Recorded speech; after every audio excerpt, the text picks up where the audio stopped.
Welcome back to the Pick 199 podcast, episode 48. This episode, we have results from the semi-finals of the NRL, the grand final for the AFL, and some NFL results. And without further ado, let's jump right in with Muzzy, Snako, and Coxie. Hey. Let's jump right in, boys. We've got the Rabbitohs 36 over the Seagulls 16. I can see a couple of disappointed faces for the wrong reasons. ECE. I hate South. But you're on the Ryan Girdler train of the Flat Track Bullies, mate. I was, and I did say this, and I was right. They scored a few good tries late, which made the scoreline look better than it was. But South was so dominant in this game from the very start. Like, do you think it was 22-6 at halftime or something? Something ridiculous like that, and Seagulls just didn't look anywhere near the team that we sort of seen in the last 6 weeks. So if you can limit Tommy, who else have they got to create spark? Well, that's You've got Cherry Evans, who's. I think Cherry Evans had the worst game of his career. Cherry Evans, seriously, that game, that might be the worst performance of any top-end player in a long time. His player rating was 4. Jeez, that was high. I wouldn't even give him a 4. I would have given him a 2. I would have said, I was going to say 3.5, but Ross goes on to be harsh. Nah, 2. I reckon 3. It's like realistically, you look at how many chances they had. Nearly every time he had the ball, he was dropping the ball or throwing it forward, like or running out of bounds. Yeah, running out of bounds. That was Kevin Durant styles. And like we said that Tommy wasn't in the game that much. When you're losing the ball nearly every set, there's no way you can get in the game. Yeah, and I think also like the kicking from South was just like pinpoint, like they did exactly what Melbourne did, put Tommy in the corner and made him work out of there. And it worked. Who was the best player for South? Who do we think? Who do we think the best player was for South? Walker. Reynolds. Walker was really good at that game. I thought Reynolds was the best. Cam Murray was really good for them too. Cam Murray was great. And it looked like Walker's running game Reynolds just scares you, but Adam Reynolds looks like he's carrying an injury. I'm not sure we know the That's why he didn't kick. Yeah, that's why he wasn't goal kicking. They haven't come out and said how bad it is, and they won't. To be fair though, Taft kicked well, and he played really, really well for them. Well, for a guy that's played 6 NRL games. But it just proves that Latrell's overrated, because if Taft can come in after 6 games and do the job, then it's obviously not that hard. Well, I think it's part of the system that they put in place too. Like he's just slipped right in there, and that's a credit to his professionalism. So just with Reynolds, boys, it was just a groin strain he had. Unlikely for it to be 100%. For the grand final. And he's got a risk to re-aggravate it in the game as well, of course, but apparently they just sort of play through it. That's all he can really do. So, I dare say, in the grand final, I don't know if he'll be kicking, having those, goal kicks. That sounds like to me that there's a bit more there that they're not saying. They're downplaying it. I think we might have something serious on his hands. I think he's definitely having surgery in the off-season. Yeah. He's had trouble with groins in the past, like groins and hamstrings in the past. So, he'll be able to manage that, I think. Well, hopefully it doesn't affect him, because he's been absolutely awesome this year. He's literally his kicking game alone has secured so many wins for them this year. So. Well, it allows that left edge to be so dangerous in attack, because they get the ball in such good field position. Yeah. Without his kicking game, it means nothing, because they're attacking for 40 out. Yeah, exactly. They're constantly on, just got pressure on the other team. 100%. Yeah. Absolutely. Yeah. So Snako, I know you don't want to give the Rabbitohs any praise, can you compartmentalize that into the players that are going to the grand final? Like Adam Reynolds is going to the grand final in his final year for the Rabbitohs. Benji Marshall's back into a grand final since 2005. Like, can you sort of You want my honest opinion about how I feel about South in the grand final? Yeah, that's why I asked. I honestly couldn't give a shit about any of their stories. Yeah. Sorry. Okay. You just walked right into that one, Roscoe. No. I agree with you. I agree with you there, Snake, 100%. Benji, you can't even like. I haven't cared about Benji since 2005. I'm just well, fair enough. That's your opinion. I think it's pretty good for the game. Like you got two sort of legends of the game now going to their grand final, and yeah. Since when's Reynolds a legend? He will go down as a Rabbitohs legend. Yeah, Rabbitohs legend means shit to everyone else. No, it means shit to the Roosters fans that that are so jealous that their rivals are in the grand final. The only person that's happy that Reynolds has signed a big contract. Hey? You know the only person happy about Reynolds signing a big contract? It's his dentist. So he can afford to pay his bill. That's it. I would have thought the tattoo parlor for the amount of tattoos you get. He's covered up, mate. His teeth are still falling out. Yeah, if you say so. Well, with that, I think we'll move on to the next game because no one wants to listen to your rubbish. Panthers 10 ask him though, Roscoe. Hey? I said you did ask him though, mate. I did. I wasn't going to bring it up. He gave his honest opinion, and that's what we respect. We leave it out on the table. But he's full of shit too, so we'll call him out on that too. Panthers 10 over the Melbourne Storm 6. Game of the year. Absolute game of the year, this. One of the best games all year. Yep, absolutely. Yeah. The loss of Brandon Smith and Christian Welch cannot be understated in this game. The loss of Brandon Smith, he was early on. He was the only thing keeping him in it. That 20-40 he kicked, the first 20-40 ever. Yeah, that was just such a game changer. And if he was out there on the field, then like for longer, I think they definitely stay in it and come back. That's that Cameron Smith influence on, like in that game. Like I know he hasn't played all year, but that's Brandon Smith and like Harry Grant learning under Cameron Smith. Like that. I think those smart plays where people aren't thinking about those sort of things. Like that's the first 20-40 we've ever seen in the NRL. And I said on Saturday afternoon, I was like, why hasn't it been done more frequently this year? Like I think it's like everyone's had the opportunity to do it, but it's just because no one's got no the one balls. wants to take the risk. Yeah. No one's got the balls to do it. The thing is, big game players step up in big game moments. If you do that in round 10 and it's the Tigers versus the Bulldogs and it doesn't come off, you get absolutely blasted for being a poor decision maker.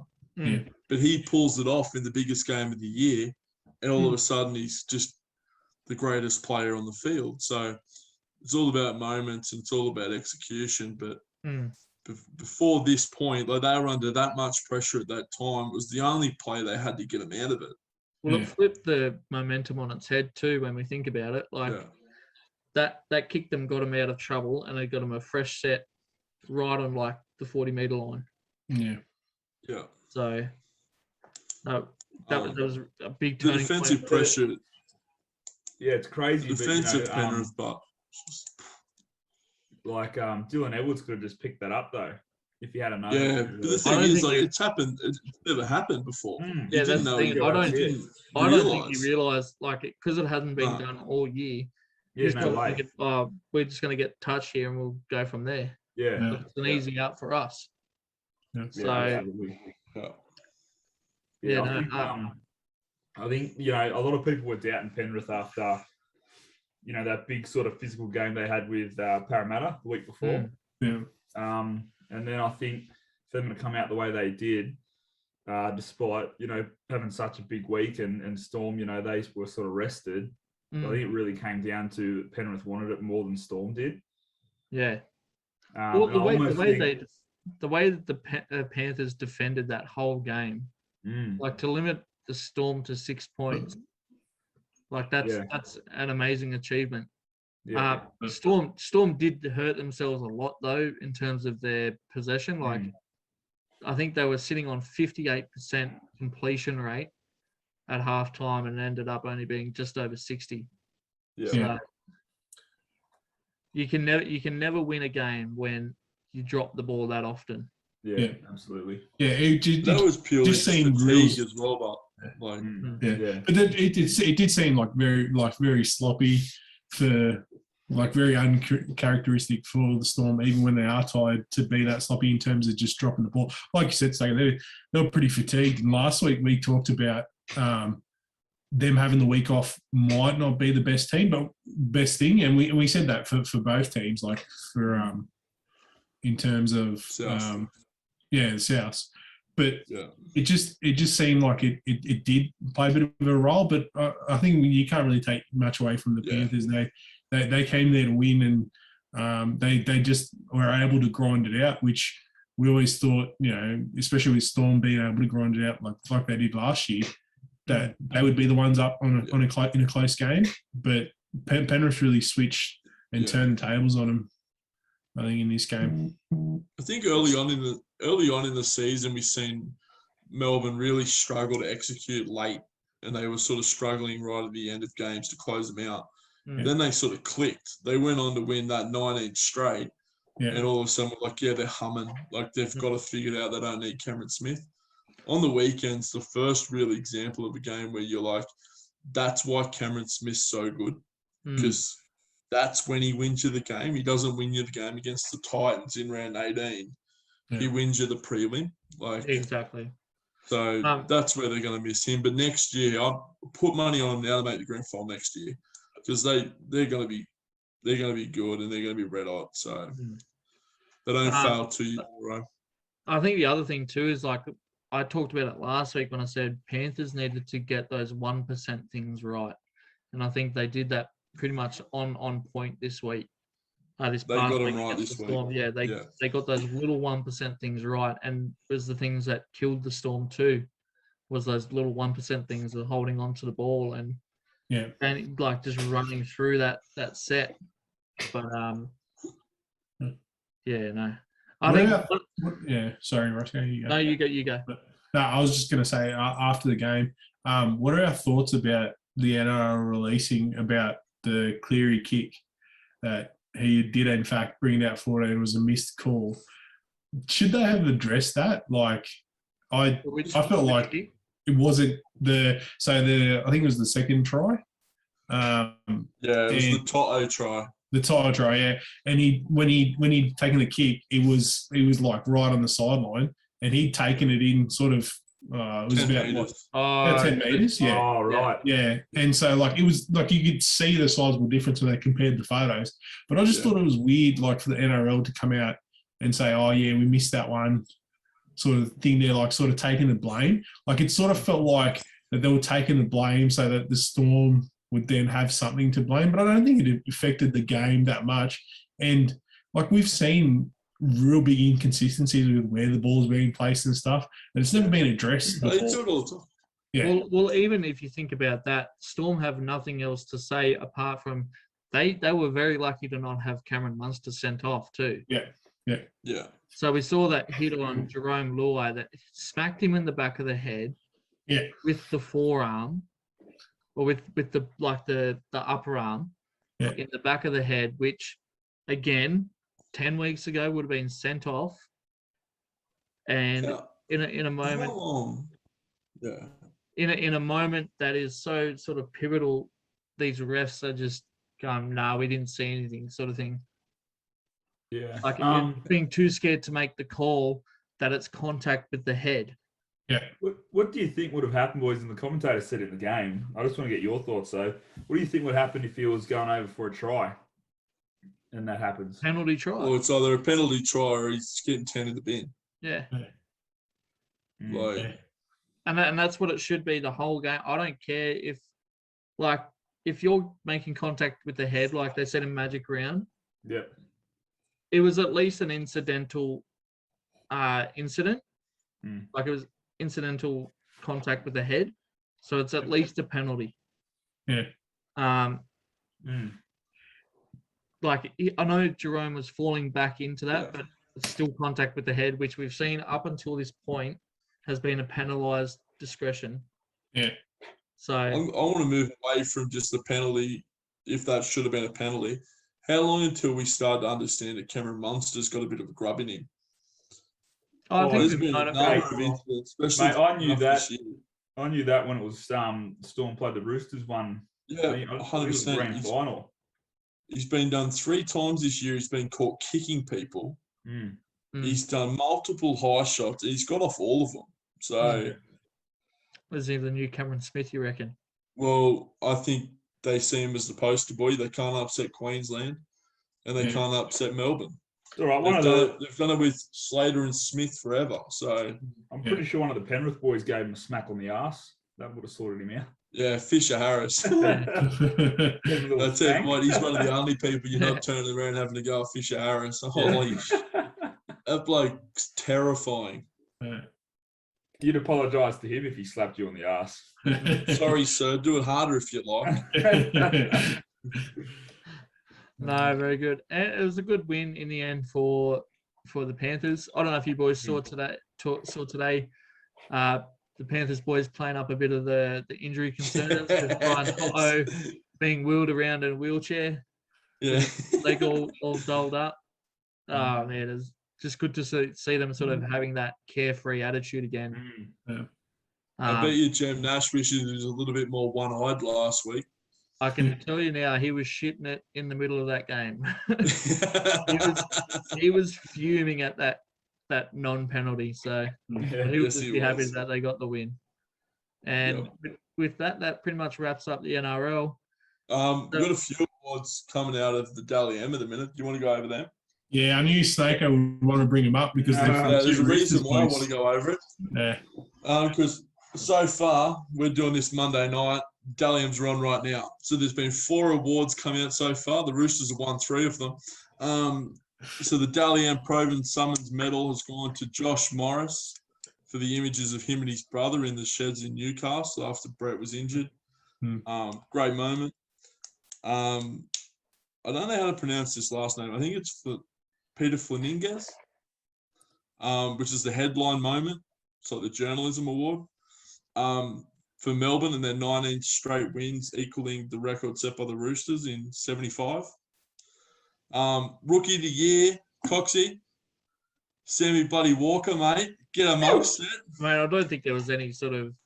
Was there any competition for him, really? Well, there was, because he wasn't going to win it until Reece Walsh got caught with cocaine yesterday. So they couldn't give it to him. They had to give it to Sam Walker. Even then, though, I would have put Walker over Reece Walsh. Yeah, I would have too. Yeah, I would have too. But I'm a Roosters fan.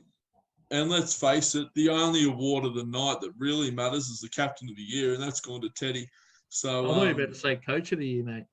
Oh, we'll win that too, but Captain of the Year, John Teddy. I don't think anyone can doubt that he deserved that. Will he get fullback of the year, you reckon? No, he won't. That's why they gave him captain. Yeah. But he was sensational. Like, because he won't get fullback of the year because he played every position for the Roosters. Like, he was our halfback, our back row, or he was everything. So, yeah. Between him and Joey Manu, he was carrying that Roosters side. Oh, well, he won Captain of the Year, and he was our 4th choice captain at the start of the season. Yeah. Like, that shows you the losses that the Roosters had and how much he stepped up. So, the Roosters had like 6 captains this year. So, tremendous effort from Teddy. And awesome. I don't think any more awards have been announced just yet. No, nothing at the moment. Yeah. No, very good. I suppose while we're here, Billy Slater has been announced as the Queensland Maroons coach for next year and the next 2 years or something? 2 years, yeah. 2-year contract. Yeah. Won't help him. You don't reckon? No. You don't reckon he could have that Mel Meninga effect with like players like Jonathan Thurston helping? I think it's going to be tough for whoever takes that this year. Yeah. Yeah, but I don't think it'll be like it might be a bit different next year though too. Yeah, It was like I think someone that's never whoever- coached a game of footy in his life. well, but in saying that, like Fittler wasn't really like in terms of coaching, he was more getting the mentality of Origin into him, and that's what Meninga played on as well. I mean, they both had club experience, but I think for Origin coaching, it's completely different to NRL coaching because realistically, it's based on the passion that you have for the game. Two major differences between Freddie taking over as Blues coach and Billy Slater stepping in, bud. One, Billy retired like 2 years ago, so he hasn't been out. Like, he's played with all these people. I don't know if it's a big enough gap yet. I would have liked a few more years in between. I think if players become coaches too early, I think it can disrupt it. The other thing is, the thing that New South Wales and Fittler did so well was he went out and coached the under-16s Blues team. Mm. And he come through with them. And that team was Luai, Cleary. Like, he come through with the team that is now. He comes through with them through the age groups. Well, I think the other thing is, and that's why he has such a good rapport and such a good understanding of the players. Yeah, I think the other thing is too, like, we can't deny, like, Fittler was coming into, when he was starting Origin coaching, he had a good foundation that was set by Laurie Daly as well. Like, I know Laurie wasn't overly great, but he did set that foundation for the next few years with the players that were coming through. But I also think, like, to your point though, on Billy Slater having played with some of these guys, I think that may be an advantage in terms of the way you can connect with them. I just Especially think like see him as a, you think those fullbacks that are in that that team, like you think Ponga, even AJ Brimson, and even like the halves like Cameron Munster started at fullback too. So yeah, I don't think it's necessarily a bad thing that he's coming Reece in Walsh. really fresh. Yeah. Yeah. So it could go. It'll be good for him, but I think it's going to be a process for Queensland. Yeah. I don't think they're going to get. Yeah, I think whoever came in was going to have the toughest job, because I think for the next 2 years it's going to be super hard to beat the talent and cohesion that New South Wales have at the moment. It's really tough to match up unless you get in someone that's going to fire them up enough to win 2 of those games. Like, it's. Well, I think they missed the trick in not getting Wayne Bennett to do it. He's not coaching next year. I don't know why they didn't go to Bennett again. Yeah. But, I think the only thing they're wondering is whether or not because I think they want the next coach to sort of stick around for a long time too. And when you think that Wayne Bennett's going to coach that new team that's going to be based in Queensland, potentially, yeah. Well, I think they've pretty much said he's a lock-in for it. So, well, he is if it's Redcliffe, but he's not if it's the Jets, Firebirds, which Firehawks, or whatever they are. Which I hope it's not, to be honest. It has to be Redcliffe. It has to be the Dolphins. Shit name for a club, the Firehawks. Come on. They're a cool animal, but I just don't think it's a good name for a rugby league team. Yeah, Redcliffe's got a better name for, like, in terms of the history of the club, but might not even happen. It's definitely a better base to build a club off. Yeah, exactly. Yeah. But that's the NRL news. Let's jump across to the AFL. We should do a prediction on the grand final. Hey, do a prediction on the grand final first. Who's going to win it? I'm going the Riff. Yeah, I'm going the Riff as well. Same. I think just based on their defense, and I think they'll want to get that rubber back on the Rabbitohs after the Rabbitohs beat them in the first week of finals. So I'm going different. I'm going to go Rabbitohs just to piss off the Roosters, boys. Fuck you, Muzz. I knew you'd do that. He's going Rabbitohs. I'm going Penrith purely because I can't go south, so I have to go Penrith. Yeah. You can. You just. No, you don't understand, Roscoe. Just too proud. It's a big rivalry, mate. You can't do I it. know. No, Who's Dragons' biggest rival in the NRL? Cronulla, I think. You and think? We share the same God, you're a staunch supporter, aren't you, mate? Hey? Staunch supporter. You know it. Only when we're winning. But anyway. We move on. AFL, we had Melbourne Demons breaking a 64-year premiership drought. 1964 was the last year they won a comp. Yeah. Winning 140-66 over the Western Bulldogs. Now, Roscoe, we were in a group chat. Yeah. Man, yeah, and we were talking, the boys were asking about how's the footy going. And we said the D's really haven't done much since the first quarter. It's a bit of a shame. So if we break it down quickly, the D's were up 30-14, okay, and we're looking comfortable. The second quarter starts, and the Western Bulldogs come out and jump to like a 20-point lead. Yeah. And it looked like they were well in control of the game. It was like 60-50. It was like Dogs were killing it. Well, it was like, they went from 14 points up to 50 points, and the Demons hadn't scored. And then I think I put in the group chat, so I put the Hoogie Boogie on the Western Bulldogs. I said they look comfortable. they look like they're in control. I don't think the D's can come back from this. And if we 9 straight goals, I think they kicked. It was like 10 straight goals or something. So it jumped from it was just, if I can pull it up, you can see on the worm here, these are up, and then it goes down to the Bulldogs, and then you just see a trajectory for the Demons to keep going and going and going. Oh yeah. So the pick 199 curse was well in effect that game. But to turn a 20-point deficit into an 80 or 76-point win is absolutely insane. The D's were the best third quarter team all season. It's where they did the most of their damage throughout the year.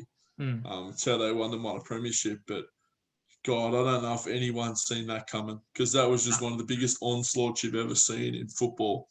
And it just didn't stop. That was the craziest thing. Like, usually in an AFL Grand Final, you usually see a bit of teetering, like seesaw effect. One team will get the lead, and the other one will.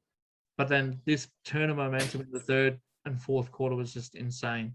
It was magnificent.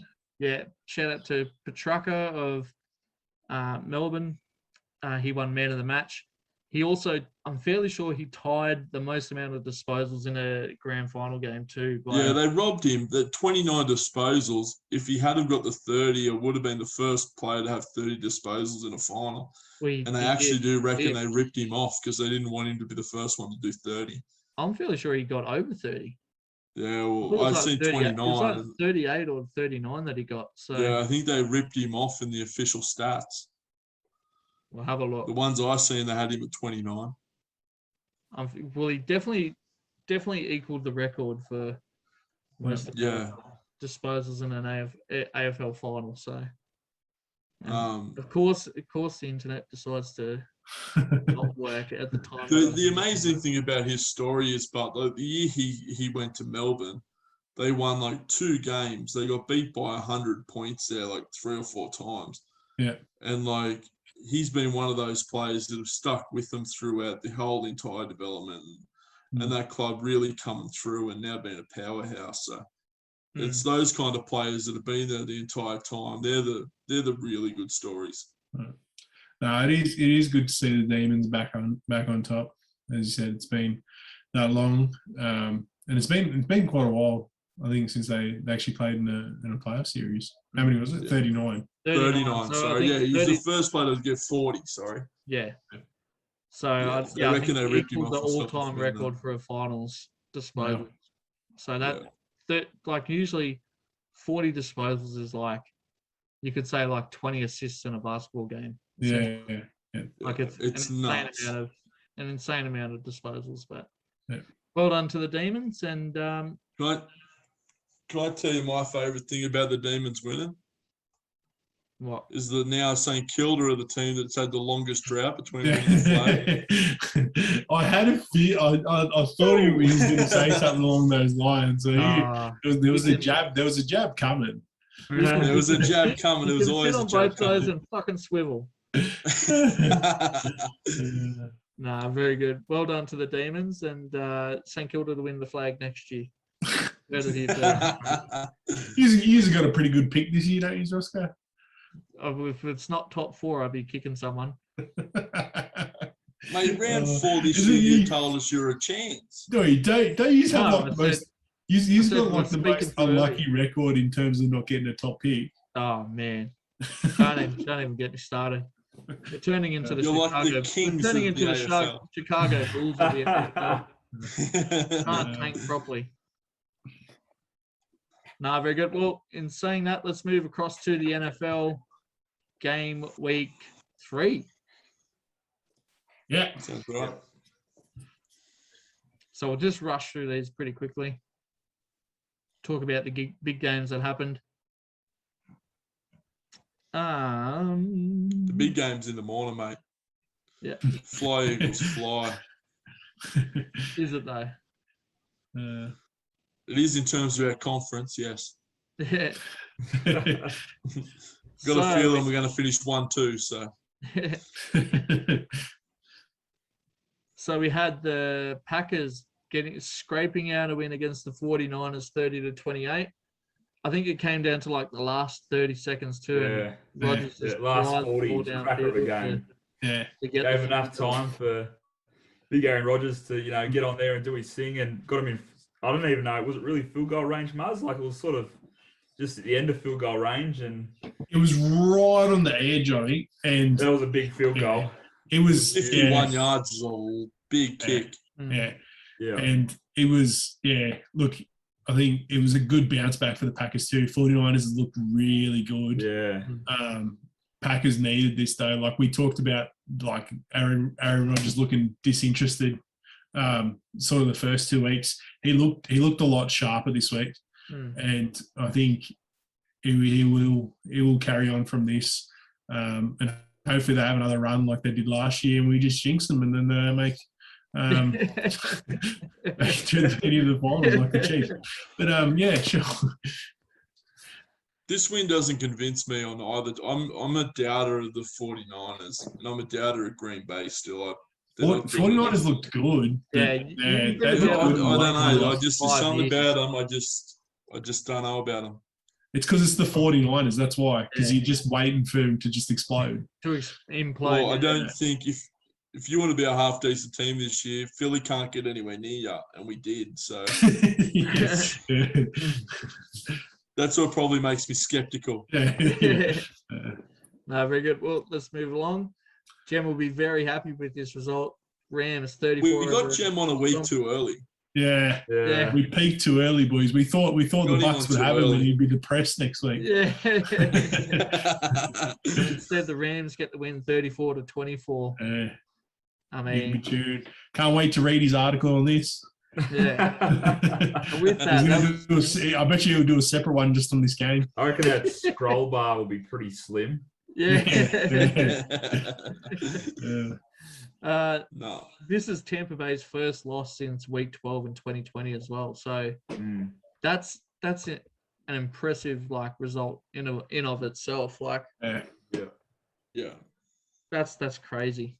Rams look good. Rams look great. And with that, we put the curse on them. Sucked in, Jim. And And Stafford looks good. Looks really good. Might as well track him in there too. Put money on him breaking his leg next week. Career-ending injury. Or he throws 5 interceptions next week. Yeah. No, very good. Vikings get the win over the Seahawks, 30-17. Seahawks just still not clicking as a team. Yeah. Especially when the Vikings are impressing me. Really? Yeah. So you're not impressed by the 49ers, but you're impressed by the Vikings. Yeah, I would say nah. Yep. Vikings did. Yep. No, I am. Good up until this point. You're off your tree. Right. I'm telling you now. Raiders 31 over the Dolphins 28. Raiders scrape out another win. They're 3-0 as well. I think they're leading their division as well. Dolphins off to a really slow start compared to last year. So hopefully they can get that off the ground. Yeah. when Tua comes back, hopefully. Yeah, that's it. Broncos had a 26-0 win over the Jets. The only Broncos team you can be proud of at the minute.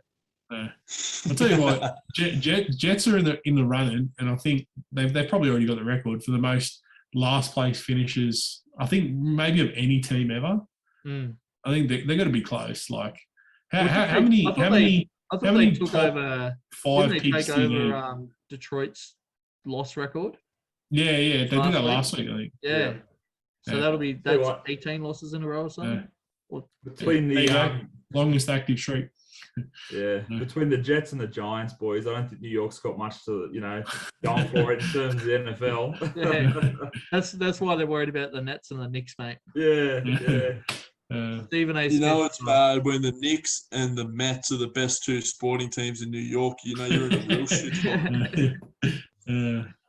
No, very good. Buffalo Bills got the 43-21 win over the Washington football team. Exactly what we said about the Bills last year. They're more than happy to win 40-20. Yeah. Because we sang it all last year, and it's still true now. I think if they want to challenge at the end of the year, they need to be shutting some teams down defensively. Yeah. And an interesting fact for the Buffalo Bills too, Josh Allen becomes the first player in Buffalo's history with 4 pass touchdowns, 0 interceptions, and rush touchdown in a game. So, I mean, he's just carrying that team to new heights, and it's good to see where they're going. That defense just needs to start pulling its weight. They got a lot of talent 100%. There, a lot of talent there, and as Snakeo said, they're happy to win. Chiefs, Chiefs. 5 years ago. They got it. That defense has got to start pulling it out. Absolutely. We talk about Brady winning all these. Sorry, Roscoe. Especially when you're going to come up against teams like Tennessee that have got a really strong defense. So and we talk about Brady winning all his titles and that, and the amount of people he didn't have on offense. Yeah, but he had strong defenses wherever he went. He always had strong defenses. Yeah. So and he does again this year. So the other teams they're going to have to beat, I worry about their style of play. We had the Cardinals getting the win over the Jaguars. I mean, Jacksonville still continue just to be poor. And it's going to be a sucky year for Trevor Lawrence, I think. Like we said last week. Sucky start to the career. But going to be a good year, I think, for the Cardinals. Yeah. They're looking good. They look good. And Murray's looking good. So they're looking good. They're flying under the radar. Don't be surprised if they're a dark horse. So. No, very good. Saints nut out a win against the Patriots. After their shocking loss last week, I think it's safe to Saints had jumped back up. But I mean that Patriots side is not what we think they can produce. So I was going to say with the Saints though, I think they've got such a weapon when they've got Jameis Winston, as their starting quarterback, and then they can also put in Taysom Hill. Yeah. And quite often, sometimes you'll see Taysom Hill line up as a wide receiver, and then he ends up throwing the ball. And in this one, I think Taysom Hill ran it over for a touchdown, so he can rush the ball as well. I think just having that option just adds so much to the attack of the Saints. I said it last year too, but I think it's just good to see. Now that they've got a full year to do it. Yeah. Ravens pulled out one of the best ending to an NFL game I've ever seen. Yeah. Kicking it's a field goal. Nuts how that ball went over. It's longest in NFL history too. And it hit the crossbar. Usually, I think the last longest one would have been 59 yards. So that's I think there was a 61-yard one. Oh, okay. I think but still, the one that I remember was it was still it was a fair distance longer than the record, I think. Yeah. So crazy. I mean, how heartbreaking would it be to see the ball bounce off the crossbar up and then just go over 66 yards though? That's a cannon of a leg. Oh, it's crazy. Yeah. We had the Cleveland Browns 26 over the Bears 6. I mean, Browns Chicago Chicago continuing to be poor. Browns looking good still. So Good win for the Browns. The Bengals, Yeah. 24 over the Steelers 10. What is going How on? about those Bengals, boys? Bengals look good. I think that they looked good last week too, and they were pretty They're the unlucky. best helmet in football. Yeah, pretty unlucky, but which is poor. Ben Roethlisberger just looked terrible. But yeah, Bengals look good. Their young quarterbacks playing really, really well. Burrow. Yeah, he's playing really, really well for them. But they look like they've finally turned a bit of a corner. And now that I've said that, can't wait for the jinx to come out. I'll tell you what helps football players, Muzz. Yeah. If they've got knees and shoulders. Yeah, and if they're not like has none of them. If they're not like 40 years old and spent, a good 10 years of their life getting tackled nearly every second play. Because the offensive line was terrible for the Steelers for a while. Yeah, that probably going to have a bit of an impact on you. Yeah, Do you think Roethlisberger will have a bigger deviation as like when Eli Manning started to go downhill? Look, he hasn't had movement in his legs for like the last 3 years. So I don't think he's not going to have that. It's not going to be that big of a drop off because he hasn't had movement. So when he did have movement, he was out the next week. So I don't think he's going to go any less. So no, very good. Chargers getting the 30-24 win over the Chiefs. This now puts. I don't know what's going on there. The Chiefs are now bottom of their division too, which includes the Las Vegas Raiders. So well, the Raiders are 3-0. We were just talking about that. Yeah. Falcons, yes, we finally got a win. Go on, Roscoe. You only beat us by a field goal, mate. Hey, mate, you still. How can you be proud about that? Hey, I'll take the win when we can. Wow. How can you be proud about a game-winning field goal over the Giants, mate? The battle of the tankers. I tell you what, New York does have something to look forward to. I'll take it back. They do have something to look forward to, boys, in terms of football, and that is between the Giants and the Jets. One team is going to get the number one pick. They might have 1 and 2, the Giants and the Jets. And one of them will be in the playoffs this year too, no doubt, like they were last year. Giants might even scrape in our division. You know what it's like. There's a good chance. Oh, man. Johan Koo, the Korean dude who blew up on YouTube a couple of years ago, got the winning field goal. What are winning field goals? What a week to be a kicker. Yeah. Tennessee Titans got the win over the Indianapolis Colts, 25-16, extending that loss record for the Colts. Poor start to the season, 0-3. Tennessee's defense still holding up, carrying on from what they did last year as well. Carolina Panthers winning again over for their division against the Texans, 24-9. I don't know what's happening at Houston, but do you start to get worried now, you reckon? They've got a problem. Especially when you've got a quality quarterback in Deshaun Watson. I suppose you still need pieces to make that work. But on the flip side, I'll tell you what, Panthers look good. Yeah, I never thought much of Sam Darnold when he played for the Jets. Yeah. And now with Panthers, it's like it's so hard in that situation, like the Jets, for example, where the team's so poor, you're not sure what players will progress out of that. Yeah. So and it's good to see him in a new situation.